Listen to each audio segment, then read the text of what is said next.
بعض الناس ينزعج من البكاء المستمر لأبنائه، فيسمع من بعض الناس يقول: اربط عليه تميمة واكتب آيات من القرآن وضعها في يده أو ضعها على صدره أو ضعها تحت وسادته أو على أي مكان من الأماكن، ويظن بأنها من الأمور التي تنفع هذا الإنسان. وإذا قلت له بأن هذا الأمر من البدع وأنه لا يجوز، ماذا يقول؟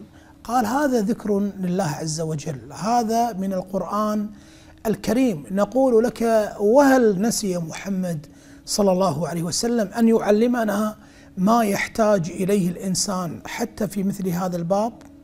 وقد كان الأطفال في زمن النبي صلى الله عليه وسلم يبكون ويصيحون ويصيبهم المرض وغير ذلك، ما علمنا النبي صلى الله عليه وسلم إلا أن نقوم بالرقية والدعاء، وأن نأخذ بالأسباب الكونية الأخرى لإسكاتهم ولإبعادهم عن هذا الأمر.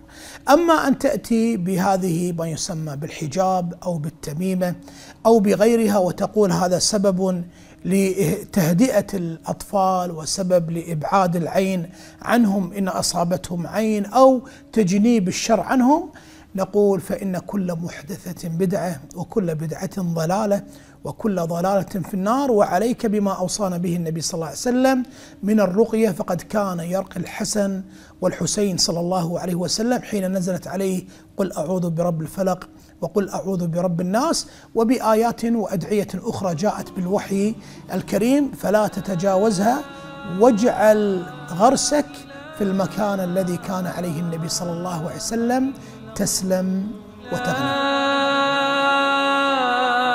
لا إله إلا الله.